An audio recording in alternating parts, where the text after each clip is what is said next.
One of the most interesting things about traveling the world is seeing just how similar and just how different the values are from culture to culture. It is especially interesting to see what cultures consider to be the most important and valuable kind or type of relationship. For certain Asian cultures, the most important relationship of all is your relationship with your ancestors. For certain Hispanic cultures, the most important relationship is between a mother and daughter specifically, and father and son specifically. For certain Native cultures, the most important relationship is between you and your tribe, and also with that extended tribe, which is the natural world. For many of you watching this, the most valued and important relationship is the romantic partnership, finding your other half.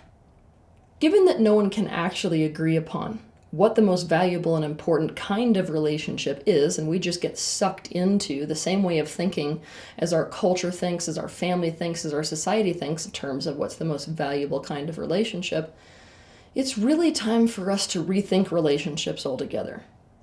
It's time for us to break free from our limited thinking about relationships. In truth, if we glamorize any kind of relationship while devaluing other kinds of relationships, we get ourselves into a whole heap of trouble. But one of the biggest problems that I see in the modern world today is that people tend to glamorize the romantic partnership while devaluing every other kind of relationship. Meaning that's the priority, everything else is second. Or that's the thing I'm fixated on, and therefore everything else is either not only devalued, but also oftentimes discarded. What this does is it creates a state of starvation within people. It prevents us from having feel-good relationships. It prevents us from recognizing resources that are all around us. It prevents us from getting our needs met. The reason that in the modern world people fixate so hard on the romantic partnership specifically is because there is a feeling that that's the only relationship where you can guarantee that you can get your needs met. Now, there are two main reasons why people feel as if the romantic partnership is the only relationship in which they can guarantee that their needs will be met. One, pair bonding, even if established only temporarily, is something that evolved within humanity because it served to meet needs of the individuals within the pair bond, as well as to secure greater individual and species success. You could consider it evolutionary. But the genuine need for humans to go from the evolution of pair bonding to marriage took root when families that consisted of loosely organized groups of people got to the point where the evolution of societal success required settling down into agrarian civilizations. Property ownership became a serious concern. Religions then embraced and started proselytizing the idea of marriage in order to establish social order. To begin with, the primary purpose of establishing the lifelong pair bond that we call marriage was to bind women to men, and thus guarantee that a man's children were truly his biological heirs. For most of human history, people were brought together to form these pair bonds that were intended to last a lifetime, called marriage, for serious practical purposes. Now, these relationships met the needs of the individuals themselves within that pair bond, and also oftentimes needs that belong to their families. What this means is, for the majority of human history, pair bonding and marriage had literally nothing to do with love. The idea of romantic love as a motivating force for pair bonding does not go very far back. And yet the needs we have that are satisfied by romantic attachment have become of paramount importance in the world today. Something that's important to know is that there is a definite hierarchy of needs. So in the past, if you look back through time, there were a lot of elements of survival which humanity in general was not as on top of. When it was that type of a scenario for us, a lot of people within a relationship and families cared a great deal more about whether a certain partner would fulfill needs that would ensure survival or some kind of success like that. But what we watch is the more modernized and developed that a species becomes, in this case humans, the more that they get on top of this survival, operandi, so that it's not really a life or death type of a situation, and it's not really serious needs like finances, the more that these needs and priorities shift, right? Because we've taken care of these needs on that hierarchy scale, which are much more primal, those are out of the way. Now the focus switches to, okay, now that we can make sure that there's food on the table, and that's not something I have to worry about, and therefore something that I have to prioritize a mate for, or, I'm safe for the most part, so I don't need a protector for the most part. Then it switches to things like, what I'm really missing is understanding. What I'm really missing is feeling cared for. So you start to see that over the course of history, as society gets more and more developed and better at getting on top of all of these survival elements, the prioritization starts to shift from all of those much more basic and straightforward needs to prioritizing love and relationships. To call people out, but also to not really call them out because it's not like I disagree with them.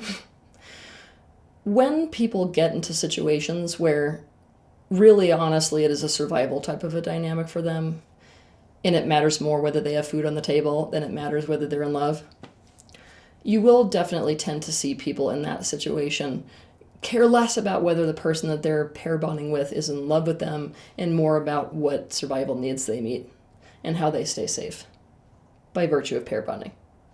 The most important takeaway from this is that for thousands of years, the structure of many societies across the globe have been literally founded on marriage. They still are today. This means citizens and families and cultures and religions and government organizations and educational sources and entertainment have all been indoctrinating you with the idea that marriage is the most important relationship you will have, and that the romantic pair bond is the relationship in which your needs will be met. Many societies have made it only acceptable for certain needs to come through a romantic partner. And they set the idea in people's heads that by establishing a romantic pair bond, you can guarantee that your romantic partner will meet your needs and you will meet theirs. Which leads us to our next point. 2. If you look at those specific needs that most people are going for by searching for and fixating on a romantic partnership, things like merging, things like closeness, things like togetherness, things like focus, things like prioritization, things like a sense of importance, things like attention, things like belonging and availability. There is a belief that one can only guarantee the security of getting these needs met from a romantic partner. They don't feel any other relationship can be relied upon to meet those needs, certainly not long term. There is a belief that the romantic partnership specifically is the only relationship where the feelings, as well as the transactional element of the relationship, are both strong enough to guarantee that that relationship is going to be secure. When we say that a relationship feels secure, what we mean is that we can rely upon the fact that the incentive is going to make it a guarantee that we can rely on the other person to continue to meet our needs long term. To learn more about this, you can watch my video titled Be Consciously Transactional. And here's the thing. If we are in a society where we know that the absolute apex in that society is the romantic partnership, then we can guarantee that other people in that society also will value and prioritize that relationship over every other relationship. What does that mean?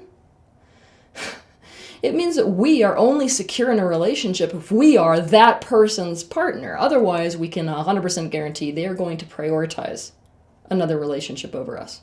Therefore, we cannot rely upon our needs being met. This whole dynamic of fixating on this relationship between ourselves and the romantic partner is compounded if we did not get these needs we're looking for in a partner from our parents, mom first and then dad. The romantic partnership mimics the initial experience that one needs to have with their parent. And if this experience was lacking in some way, the romantic partnership is the one that we think will heal us from what was lacking and provide those needs that we are starving for. There are so many problems with this fixation that we have developed in the modern world on the romantic relationship. The first being that we're totally convinced that that's the only relationship that is going to meet our needs. Not only do we think it's the only one that's going to meet our needs, we think it's the only one that's going to make us happy. We think it's the only one that's going to make us secure and be a guarantee. As a result, we fail to recognize and we devalue all of the other forms of relationships around us, as well as the plenitude of resources that each one offers us. This causes us to obsessively hunt for our romantic partner as if this relationship is all that matters to us.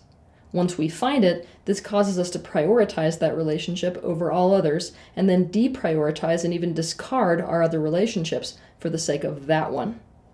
When we do this thing where we hyperfixate on that one other person, boom, like that, and we say, you know what, you're the one that I feel secure with and the one that's going to meet all my needs, we in fact put all of the pressure on this other person to be the one to meet all of our needs.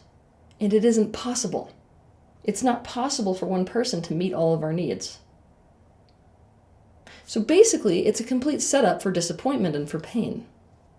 We need to expand our idea of relationships beyond what it is today. We need to get creative with new configurations if we're going to evolve as a species. One of the most important things you can do to expand your perspective relative to relationships is to understand that you form relationships based off of needs and desires. This is always the case. Two people are always looking for an arrangement that is mutually beneficial. We could call this a symbiosis. And guess what? Every relationship is a potential symbiosis. Every relationship offers different needs and lends to our desires in some way. A romantic partner is not all there is. It is not your only hope of getting the needs that you have reliably met. It is not your only hope of happiness. A great many needs that you have, which you are convinced can only come in the form of a romantic partner, are actually not dependent on a romantic partner. And the more that people in general realize this, the less they're going to fixate on the value of only that one relationship. And the more they're going to start to resource the very powerful needs and desires that they can have met through all the plethora of relationships that exist around them at any given moment. They're going to start to resource people in their life for what they really can provide. Also, it will help them to not feel like they themselves have to meet every need for another person, even if it doesn't come naturally.